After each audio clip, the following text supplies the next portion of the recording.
में नरेंद्र मोदी तीसरी बार नहीं बन पाएंगे भारत के प्रधानमंत्री। क्या 2024 में बीजेपी बुरी तरह हार रही है लोकसभा का चुनाव?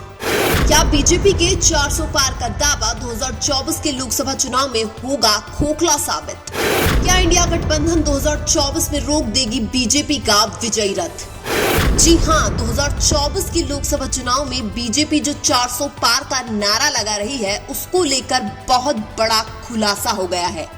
इस खुलासे के अनुसार 2024 में बीजेपी 400 नहीं बल्कि 230 सीटें भी बहुत मुश्किल से जीतने वाली है। और ये दावा हम नहीं बल्कि मोदी सरकार की वित्त मंत्री निर्मला सीतारमण के पति डॉक्टर पराकला प्रभाकर कर रहे हैं। जी हां, सीतारमण के पति डॉक्टर पराकला प्रभाकर के अनुसार बीजेपी 2024 में किसी भी हालात में 230 से ज्यादा सीटें नहीं जीत पाएगी। डॉक्टर पराकला प्रभाकर बहुत बड़े अर्थशास्त्री और राजनीतिक विश्लेषक हैं। डॉक्टर पराकला प्रभाकर ने लंदन स्कूल ऑफ इकोनॉमिक्स से पीएचडी कर रखी है। डॉक्टर पराकला प्रभाकर ने एक इंटरव्यू में ये दावा किया है कि बीजेपी 2024 का लोकसभा चुनाव बहुत बुरी तरह से हार रही है। लेकिन सबसे बड़ी बात तो ये है कि डॉक्टर पराकला प्रभाकर ने आज तक जितने भी राजनीतिक विश्लेषण किए हैं वो सभी सटीक साबित हुए हैं। लेकिन फिर भी भारत का बिका हुआ मीडिया डॉक्टर पराकला प्रभाकर की पूरी खबर नहीं दिखा रहा है। लेकिन इस वीडियो में हम आपको डॉक्टर पराकला प्रभाकर ने बीजेपी की जो पोल खोली है वो सारी सच्चाई बताने वाले हैं। डॉक्टर प्रभाकर ने अपने इंटरव्यू में कहा कि मोदी के 400 पार का दावा एक बहुत बड़ा जुमला है। डॉक्टर प्रभाकर ने आगे कहा कि नरेंद्र मोदी और बीजेपी ने इलेक्टोरल बॉन्ड का जो घोटाला किया है वो घोटाला पूरे देश में एक वायरस की तरह लोगों के बीच में फैल चुका है।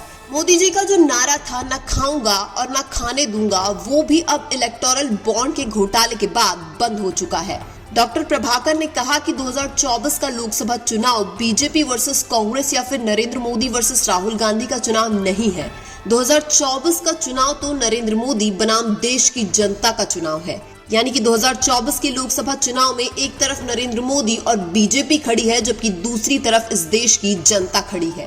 डॉक्टर प्रभाकर ने कहा कि देश की जनता के सामने कोई भी पार्टी बड़ी नहीं है।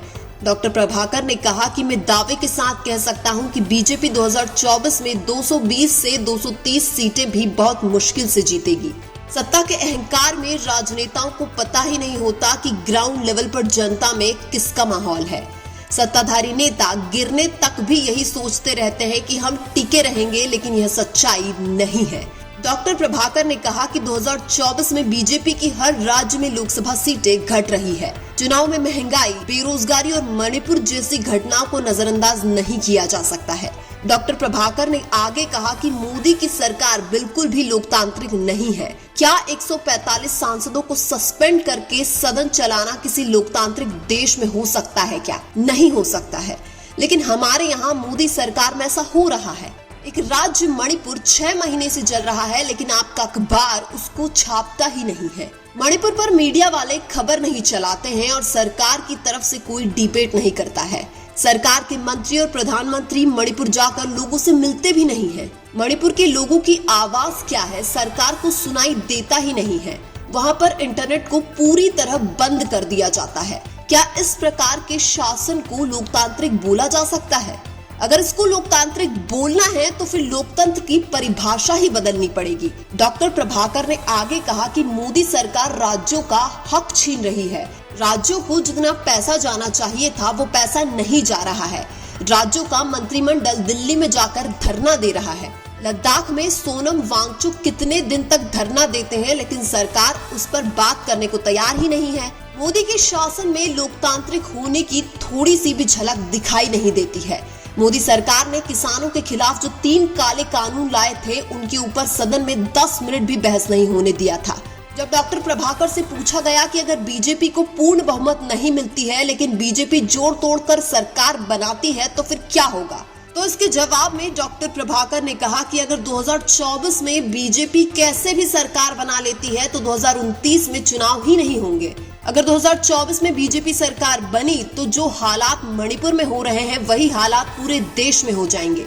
अगर 2024 में मोदी जी दोबारा सत्ता में आए तो देश में सब कुछ 1-1 और 1-1 हो जाएगा। यानी कि हमारा देश 1 nation 1 election, 1 nation 1 party, 1 nation 1 leader की ओर बढ़ जाएगा। इसके अलावा डॉक्टर प्रभाकर ने कहा कि मोदी जी देश की जनता को 5 किलो अनाज दे रहे हैं, सिलेंडर दे रहे हैं, लेकिन अपने दोस्त अडानी को एयरपोर्ट दे रहे हैं और बंदरगाह दे रहे हैं। ये आने वाले चुनाव में भाजपा को देखिए 220-30 आना भी बड़ी मुश्किल है। डॉक्टर साहब बड़ी बात कह रहे हैं आप, बड़ी बात कह रहे हैं आप। कह रहे हैं कि आप क्योंकि देश भर में घूम रहे हैं, सबसे बात कर रहे हैं, आप पॉलिटिकल एनालिस्ट भी हैं, आप अर्थशास्त्री भी हैं, आप कह रहे हैं कि साहब 230 से मोदी ऊपर नहीं जा रहे, आप ये कह रहे हैं। बहुत डॉक्टर साहब बहुत मुश्किल है। मैं बोल रहा हूँ, मैं जिम्मेदारी से बोल रहा हूँ, ऐसी नहीं है। नहीं, हम आप पर शक नहीं कर रहे। हम भाई, आप इतनी बड़ी शख्सियत है, आप पर हम शक क्यों करेंगे।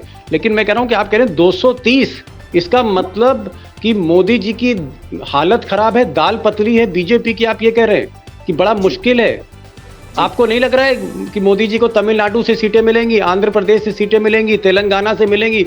मोदी जी केरल जा रहे हैं, तमिलनाडु जा रहे हैं, आंध्र प्रदेश जा रहे हैं और सीना ठोक के कह रहे हैं कि दक्षिण का दरवाजा खुला हुआ है, इस बार हर कीमत पर 370। मोदी 370 कह रहे हैं, आप 230 बोल रहे हैं। ये देखिए, आप सत्ता में जो रहते हैं ना, उनको जमीन पर क्या हो रहा है जानना बहुत मुश्किल है। वो गिरने तक भी हम टिके रहेंगे ऐसे ही सोचते हैं। ये अभी वही हो रहा है। तो आपको क्या लग रहा है, कौन से स्टेट्स हैं, मतलब बिहार है, बंगाल है, महाराष्ट्र है, हरियाणा है, कौन से स्टेट हैं जो मोदी जी के लिए बहुत डिफिकल्ट हैं? अब देखिए, जो आपने स्टेट्स का नाम जिक्र किया है, ये सब में बीजेपी का संख्या घट रही है, घटेगी। कर्नाटक में भी? जी, कर्नाटक में बहुत। अब देखिए, उधर सरकार तो आपने खो गए थे ना, इतना कैंपेन, प्राइम मिनिस्टर खुद का कैंपेन के बावजूद अब तो सरकार खो गई जी। और तेलंगाना में तो आप बैठे हैं, हैदराबाद में, तो हैदराबाद में मोदी जी कह रहे हैं, हैदराबाद में जहां के आप एक्सपर्ट हैं, आप वहीं बैठते हैं, हैदराबाद दिल्ली में, क्या तेलंगाना में 17 में से 10 सीट मिल रही है मोदी जी को? मोदी जी कह रहे हैं, अमित शाह कह रहे हैं, हम 10 सीट ला रहे हैं। 1-2 इससे ज्यादा मिलेगा नहीं, वो अगर आए तो। अभी 4 है। डॉक्टर, आपकी बातों पर यकीन करना बड़ा मुश्किल हो रहा है। मुझे लग रहा है मोदी शाह ये इंटरव्यू देखेंगे तो पता नहीं, उनको तो गश आ जाएगा। भाई डॉक्टर प्रभाकर कह रहे हैं तेलंगाना में 2 सीट नहीं मिलेंगी। लेकिन आपको क्या लगता है, क्या निर्मला सीतारमण के पति डॉक्टर पराकला प्रभाकर जो बोल रहे हैं वो सही है या गलत? कमेंट करके जरूर बताइए। वीडियो अच्छा लगा तो लाइक कीजिए और हमारे चैनल मीणा की आवाज को सब्सक्राइब कीजिए। धन्यवाद।